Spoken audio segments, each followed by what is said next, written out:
Labai visai gerai man pristatyti Iva Baltę. Šiandien mes dalyvavome Eurovizijoje. Esame purkštuvų šou generaliniai rėmėjai. Iva Baltė yra premium segmento atstovė. Jaučiamės karštai. Žinoma, turime daug karštų naujienų. Matom Damono savaeigį DT 2800 S5 klasės, jau su nauja kabina ir su EDS purškimo sistema. Prikabinams FEN purkštuvas, Rogatoro 366, daug atnaujinimų jau yra su kopijavimo sistema. Stovim prie FEN Rogatoro 665 klasės purkštuvą. Galiu prilyginti Mercedesui S klasės dėl važiavimo, dėl garso viduj ir dėl patogumo viso.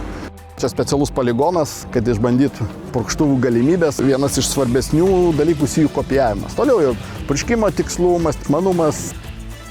Bandysim pademonstruoti, kaip jie dirba laukuose. Tendencijos tokios, kad žemės Lietuvoje nedaugėja ir visi galvoja, kaip iš to hektaro didesnę grąžą gaut, o didesnė grąža per technologijas. Tik savaigiai purkštuvo duomenį, dabar žiūrim, renkamės luotą, galingumą, našumą, siurblių našumą ir patogumą, valdymus automatiniai. Einam į priekį, negalim sustoti niekaip. Labai džiugu, kad tiek FEN gamykloje, tiek Damonas investuoja inovacijas. Tikslus, greitas ir visą laiką kariauja dėl prizinių vietų visur ir visame kame. Padarytos lengvesnės sijos, geriau kopijuoja, tiksliau purškia, tylesnė kabina, ekonomiškesnis variklis, ilgamžiškesnis jisai. Damonas labai nuo senų laikų, jis kūrė vien tik tai purkštuvus. Visas inovacijas pirmas prasideda pas Damoną, o toliau jau kopijuoja Damoną kiti. FEN gamintojas yra šiai dienai pats inovatyviausias ir geriausias rinkoje, diegia pačias naujausias technologijas. O mes stengiamės kiek įmanoma rasti daugiau sprendimų dėl žemėlapių, žemės skanavimo tikslumo, kad purkštume ten, kur reikia. Tikimės užtat aukščiausią rezultatą.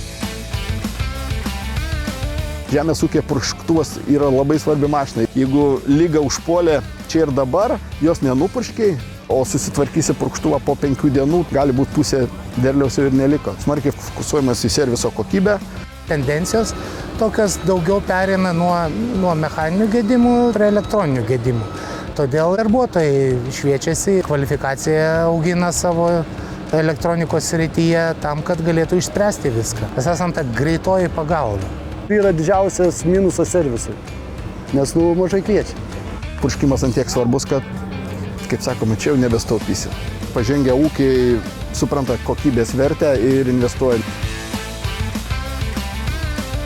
Manau, kad atgal negrįšim, matyt, nei su kauptuku daug neapdirbsim, nei su purkštuvu paprastesniu nepurkšim ir neišgausim tos kokybės, gamtos tausojimą. Jau esame nupirkę 4 fendus, tai bendravom dėl 5.